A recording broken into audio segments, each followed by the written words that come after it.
Alright guys, so I've heard all these claims that all this snow falling nowadays is all fake and doesn't melt and whatnot. And to be honest, I'm just not buying it one bit. The snow is absolutely real.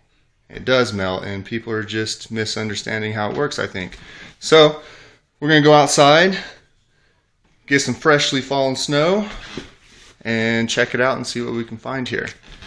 So we're here in southern Colorado. Snow's been falling all night and this morning, so it's nice and fresh. We'll just go out here, fill up our little bowl here with some snow.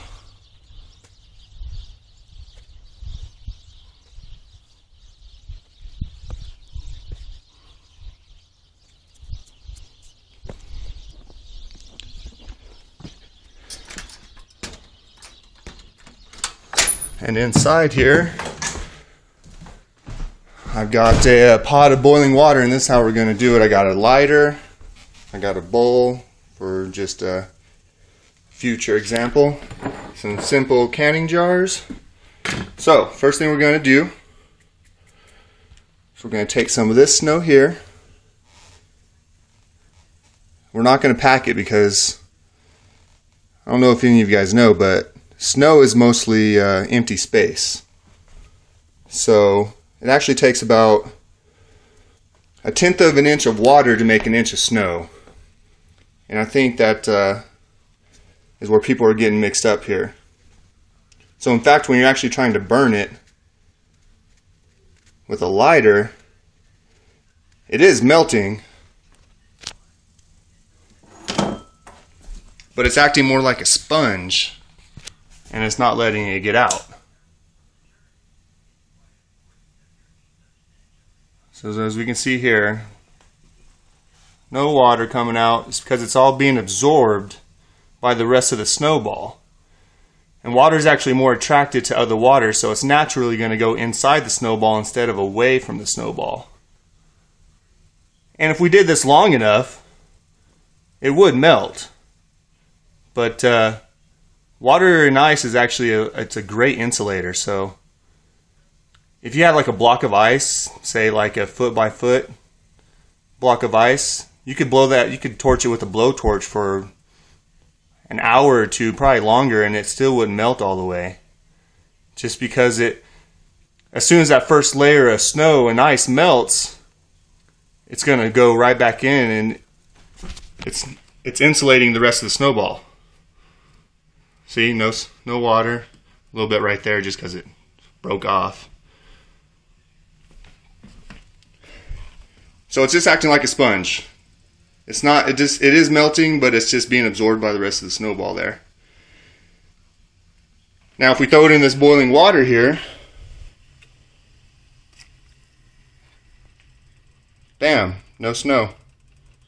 If it wasn't boiling, then it would sit there for a little bit and not melt.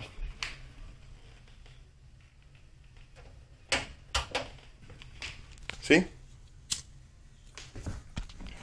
Now we can also put it in this mason jar here, and I'll show you guys. So we got about this much snow. It's going to equal, it's not much water at all actually, so we'll put it in this jar here. And we're going to set it in that boiling water. So look at all that much snow, taking up the whole jar there. We'll set it in there for a little bit. It'll melt nice and slowly, and you'll see how much water is actually in snow. Now as far as the black, turning black whenever you're melting it, if you compress it a little bit more here, the black is actually just carbon buildup from the lighter. So let's see how we can do this here. If I can get it to stand up nice and straight. It's hard to do this without someone else helping me. And the trick to getting it to turn black is to get that orange part of the flame on there. Let's see. Maybe if I can set it up here, I'll be able to use two hands.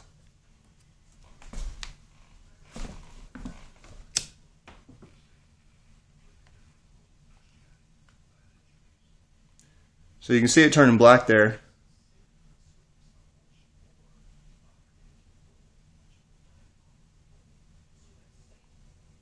So yeah, that right there is just the carbon buildup from the lighter. That'll happen to anything that you put that lighter onto. And I can show you with this little ceramic bowl we got here. You put the lighter up to it, see, no black, it's nice and white.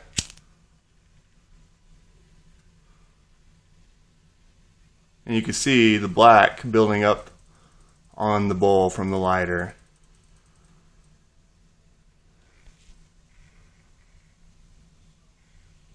It's just light carbon buildup. Butane is a carbon chain, so it's got quite a bit of carbon in it. I've heard people saying that they did it with propane and natural gas and it still gets black, and that's because those are carbon polymers too. You know, they're made of carbon. See, black. It's going to do the same exact thing to the snow. Now it doesn't turn black whenever we melt it in the jar here because it's not being introduced to that chemical reaction of that carbon fuel. So it's not going to have any black. Now the one thing that I am concerned about is possibly the smell of the snow. It could be from the fuel from the lighter, just leftover residue that you guys are smelling. But I am pretty convinced that chemtrails and whatnot are real. So I wouldn't be surprised one bit if this stuff right here is full of you know, different types of metals and materials that are being added to our atmosphere. So that could possibly have some influence on the smell after it's being heated up and burnt. Not sure, but I definitely wouldn't just disregard it. And I wouldn't eat it either. Those days are long over. We can kind of check in on our snow here. It's slowly melting. It's about half the size there of what it was. As you can see, not much water in there. It's because it's doing the same exact thing. It's condensing and shrinking up, but the rest of the snow is actually absorbing itself. So you're not going to see how much snow is there, how much water is in it actually, until it's already fully melted. And in fact, let me get one of these lids here that can go on top of here, so you guys can't sit there and say, well, it evaporated and just boiled off out the top there. So we'll put that lid on there. We're just going to let it sit there for, I don't know, it's probably going to take another couple minutes and it'll be all done. So I'll just let you sit here and watch it.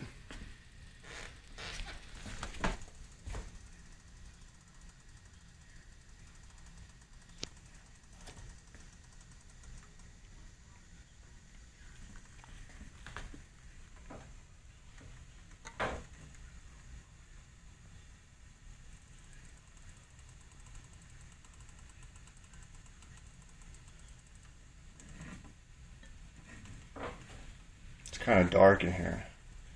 Guess I should get a light.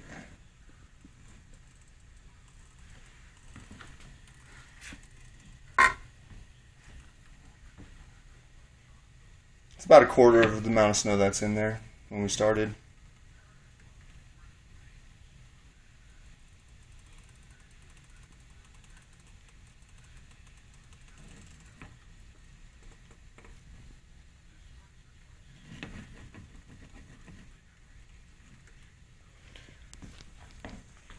And the reason the ice melts, I've seen this in a couple of videos too, the reason the ice melts is because that's solid ice. It doesn't have as much air in it. There is some air, but it's mostly frozen water.